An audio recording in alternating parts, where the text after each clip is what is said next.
сам. Най-добре е да си изолиран, ако е възможно. Ако не е възможно, колкото е възможно. Сам трябва да се обърнеш към вътрешното аз и да го попиташ кое е моето. Дали искам пари, дали искам нова работа, дали искам много клиенти, дали искам добри хора около себе си, дали искам семейство, дали искам да уча. Няма значение на колко си години. Дали искам да си сменя професията. Нали всичко това е какво ще искате, трябва да бъде написано като имам. Имам това, имам това и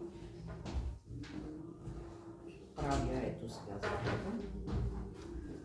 Правя семинари или обучение на групи минимум от 30 човека. Колко могат да се съберат тук? Тук може повече. Един върху друг. От невидимите говоря, така че не я навестяват по принцип. 144 на лице. Примерно в следващата година. Сега, защо ви трябва да се самообладите вътре в себе си? Защото след това вие ще трябва да напишете вашите цели за 10 години напред. 10 години. Такива цели се казват слон. Какви слонове? Слон. Слънце, да, има слон. Слънце. Имаш ли слон? Близки цели, далечни цели и така нататък. Как се вижда нас? И сега това е много, много важно. Нали, как си представяте себе си след 10 години? Къде съм аз? Какъв съм аз? Моля? По година или направо? Не, след 10 Скок. години. Скачаш. Скок. След 10 години. Какъв съм аз след 10 години? Слаб, изглеждаш добре, с бръчки, без бръчки, финна, облечена. Какъв си? Какво работиш? Какво е твоето обкръжение? Нали, върху тия неща вие трябва да помислите утре за това да го правим. И аз, защото ще взема да кажа, че искам да стана китайка и след 10 години ще няма ме познаете. Гледай сега, това е много сериозни желания. Не, нищо чудо си ципи да дойде тук и да стане. И това. Възможно, има как да... Това е по-реалистично, да. Добре. Под моите наблюдения не е много добре да си китаец.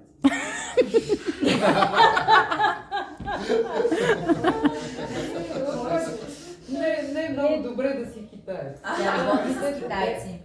Аз работя, с китайци, с китайци, с какво всеки от всекъде и затова така като ги гледам, значи това са роботи.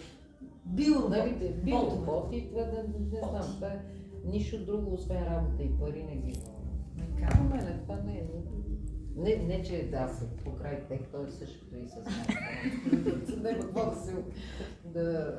да се оплаквам. Не се оплаквам, ама това е моя избор, ама в един момент и бе така до тук. Но да си казвам, нали, китайците, да, примерно ето те имат, ако някога живота и здраве, не знам, ако се откажа от тази работа, мога да ви науча и на... Имат 36 стратегии за борба с не. За борба с всеко едно нещо, с всеки един твой недостатък, с всеки едно, като започваш от себе си и след това прехвърляш на всичко останало. За да победиш, тук Зора е да победиш. Тук Зора е да си победител. Виж ги как те мълчат и те не случайно казват. Ако имаш достатъчно търпение и седнеш до брега на реката, течението ще прекара трупа на врага ти. Ще мине по реката. ми хареса много. Сядам. Аз сядам кръг. Ами ако видиш себе си, От такова. да, това за това говорим. Само утре без такива шеги. Моля. А утре без, да, такива шеги не. Пенци, моля те са. Само положителни. Това може да е положително. Положително по някакъв начин. Да, просто ще образа прекър. Добре, значи сега само след самооблагяването взимаме и написваме намеренията. Какво имаме и какво са плюс Искаш ли да отидем да вземем пицата, тя тук на ъгъла, визията да може да след 10 поискате? години как Цели за как се виждам аз Добре. след 10 години. Много добре разбрах. Какъв съм аз? Без след 10 преходните периоди. Значи това казвам, Само за резултат. това се събираме днес, за да имате малко време до вечера, Да. нали, да горе-долу, за да можете, защото на утре вие ще трябва и да визуализирате. Нали, а това не се получава толкова лесно. Да. Нали, трябва все пак да знаеш. И аз съветвам да се направи така. Пишеш като разказ. Започваш като разказ. Това съм аз. Твоето име. Това съм аз. Живея ето на тази улица. И имам такава къща. А тук да ви покажа, това е моя съпруг. Примерно, ако искаш да имаш съпруг. Или нещо друго. Сега много хората са самодостатъчни в днешно време и не им е необходимо такова присъствие, примерно, но нищо против да имаш връзка, нали, това може да имаш връзка, но не искат да се обвързват, примерно. Нали, връзка, но всеки си живее, моля? А може друго място да живее в друго Да, място. да живее на друго място. Ами ето в Норвегия, в Швеция са така. Те са семейство, без да са сключили брак, но всеки живее по-отделно. Тоест за те, които са оженени, ако искат си се виждат. Да, единият живее на другия етаж, другия отдолу и се виждат, говорят си, какво е, що е, но на гости си ходят, да, кой къде, отива си там, той е дома, тя е дома. Това и край Няма ли да се не се казва? може би и да стане. По-добре от заклана съпруг в панелката дружба 2, нали? И пример. И започваш се едно да обикаляш в стая. Нали, сега слушайте ме. Никой обаче не пише. Как да не? Мъжете разбират. Ма те помнят. Не, мъжете. Кой помни? Ние ще им пратиме написано. Никой не помни. Никой не помни. Да, там моя професор така казваше, тъпия помни, умния пише. Ами да, така. Зубарите също сериозно. пишат. Това тук ли? Без значение. Това професора каза. Това беше много тек. Не, сериозно. Да, ми го писа, казвам, да, защото са много да, нещата. да пише. Нали, ако си го направил 2-3 години последователно, нали, по-лесно е, може да се подсетиш за нещо и какво ще е. Но понеже са доста нещата, трябва да... Нали, ето тук аз го казах така. Ама сега ще допълваме още, а времето е ограничено, не е разтегателно. И какво ще е? Затова да по-добре за човек да организира, нали, какво можете да напишете. Значи тази вечер, ако ви е възможно, напишете това, което ви вълнува. Затова първо трябва да се обърнете към вътрешното аз, да видиш кое е важно за тебе. Кое е важно? Дали са важни отношенията, дали парите са важни. Парите винаги са важни, но не би трябвало, но не винаги са на първо место. Сега, примерно, има хора с пари, обаче той е сам самотен, сам е едно, но да си самотен е съвсем различно. Примерно, други имат пари, имат всичко, обаче не могат да си завържат приятелства, не могат да си поканат хора, а им се иска и те да тръгнат някъде, и те да ходят някъде. Примерно, ето на някой по обкръжението им липсва и какво ще. Нали, не е еднозначно. Така. Значи това ще ви трябва да го имате като разказ е най-лесно. От тук изнасяш, излизаш на двора или на улицата, ако живееш в това. После отиваш в работата, къде работиш. А той, който е до тебе, той къде работи или тя къде работи. Колко вкусно, ако е тук имаме момчета, колко вкусно готви. Той, дето е до тебе. Да, това е въпрос да обвържете не само картинката, обаче да има и обоняние, да има наслада и за очите, нали, като разказваме, наслада за очите, обаче и наслада и за носа, за езика. Трябва да усещаш колко е вкусно нещо. Или дори други ще искат да пътешестват и на някой е задължително, аз ще кажа после по зоди, нали, които имаме тук. На кой какво е задължително да обърне внимание за това време. В какво здраве сте, пиши си. Запиши си, за да опишеш след 10 години какво ще бъде твоето здраве. Какви неща ходиш, на къде? Обкръжението, работата, парите, здравето, витамини ли пиеш, на гимнастика ли ходиш, на масажи ли масажист ли, личен ли имаш, не знам. Обаче трябва да... Не, това е много важно, за да знаете за всеки, аз после ще кажа на коя зодия от нашия си такива, нали, на коя зодия, какво се пада, върху какво да обърне внимание. И за някой ще бъде здравето, за друг е парите, за трети да купи имот, за трети какво си, така. Така, значи написали сме сценарий. Написали сме сценарий. Да. След 10 години. Значи ако сега сте на 30, пишеш как ще се чувстваш на 40 години. Какъв ще бъда, кои са ми хората около мене, имам ли много хора, сам ли съм някъде, кеса ли там седим и не знам за какво. И така нататък. Така. На другия ден, прочитате или не, ако го помните, затваряте очите, преди това си се самовглъбил. Всеки един от вас трябва да знае обаче какво точно иска. Точно. Нали, това Един момент сега, това всичкото го правим утре. Това можете да си помогнете, да, утре трябва да медитирате, да се обърнеш към себе си и след това, ако е възможно, да визуализираш какъв ще бъде след 10 години. Да. Но това трябва да е написано. Добре. Вече трябва да е написано като цели. Тоест ние до вечера го правим и утре До го... вечера, чакай, до вечера пишеш сценария. Да, окей. За помощ. Не казвам, че трябва да е задължително. Обаче сценария трябва да го подредиш от днеска, защото утре няма толкова време. Утре, след като си се самовглъбил така със себе си, защото ти пишеш за различни неща. Виждаш ли сега?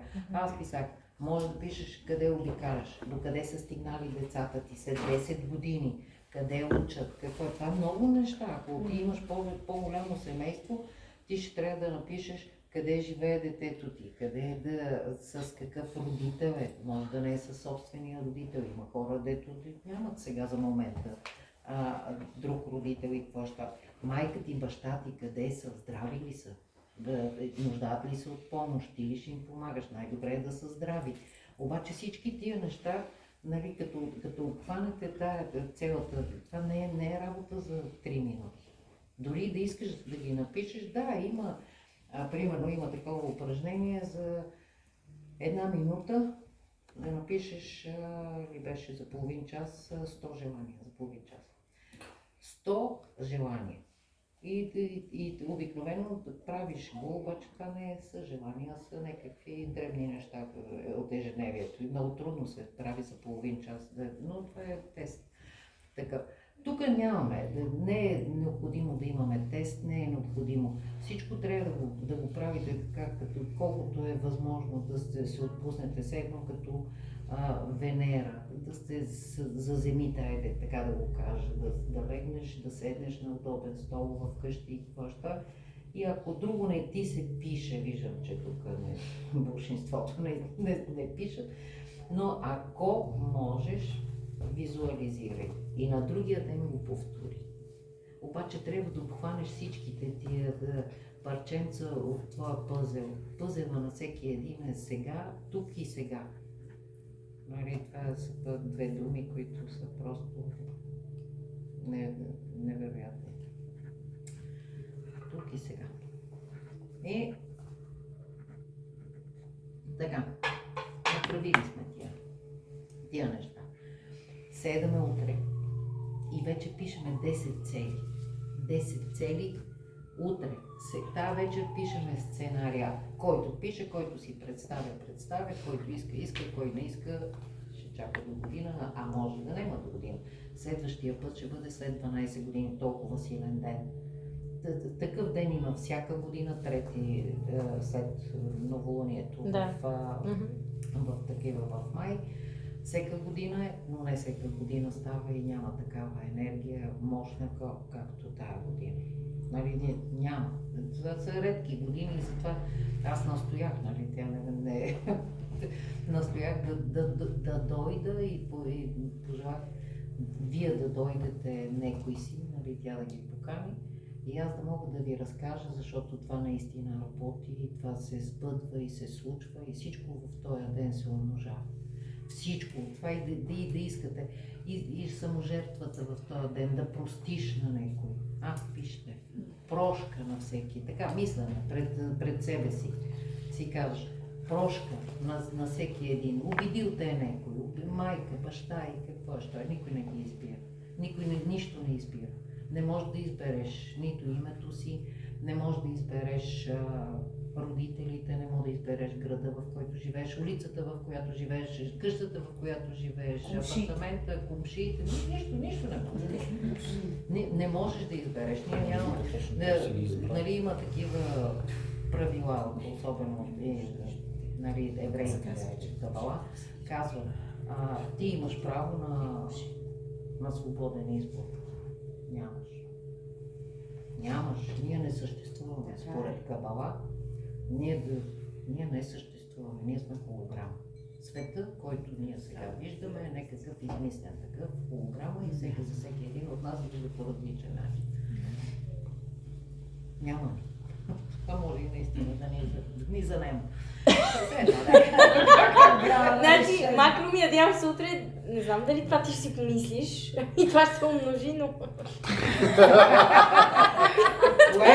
Да ни занема! Мен ми звучи лично успокояващо, но може би други хора ще се оплашат. Не. Те са хора. Няма дори няма нищо, просто се плаща. Само холограм. Кабала, това е учение на 6000 години. На 6000 години е учение. Друго, че говорим, това е на първия бог в света, се казва Ахура Мазда. Ако някой от вас е чул. Аз само като коли знам тези думи. Добре, чакай сега, нека да се върнем да не запишем. Значи, така, 10 цели, след 10 цели, какво прошка? И след прошка казвай, тук няма такова. Няма иерархия. Напишеш само 5 цели. окей. Целите ти си ги решаваш.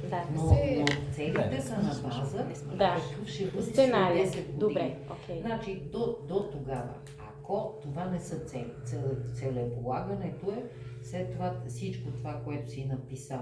Сега, примерно, ти пишеш след 10 години, аз ще имам, ето е тук, ще бъде мой. Този салон, както е. И човека със салона. Този салон ще бъде мой.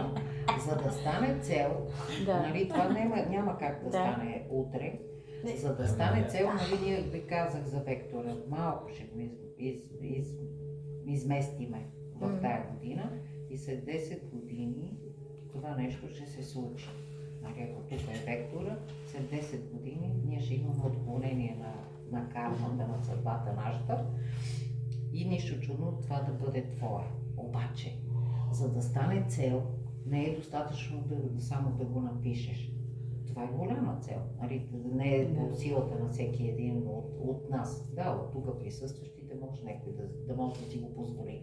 Но повечето хора ще им трябва повече работа, повече и хора, които няма да ги има. Или по наследство да го придобият това по някакъв начин.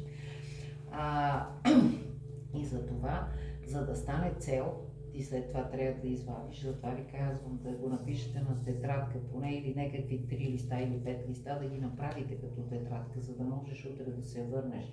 Може в един момент този филм, който си прожектирал тая вечер, може да те заинтригува и да каже, бе, я чакай да видя аз, какво става тук? Я да видя сега, какво съм написал. И тогава вече тая цел слон трябва да я разложиш на малки цели, за да можеш след това година по година, да не кажа месец, да не кажа ден, седмица, ден ти трябва да направиш. Така работят в Австрия. Австрийските бизнесмени, холдинги, какво ще е, там се работи така. Пишеш и отчет за всеки ден, да не кажа по час, на кой си се убедил, какво ти е казал, какво ще е, всичко записано. Всичко записано, там няма такива като нас. Днеска не можах, ама утре, работи, викат букра, така. След това, утре, написали сме си това, визуализираме каквото ни дойде, написали сме и до тук на първия етап ние сме приключили. И следва по-хубавата част. В този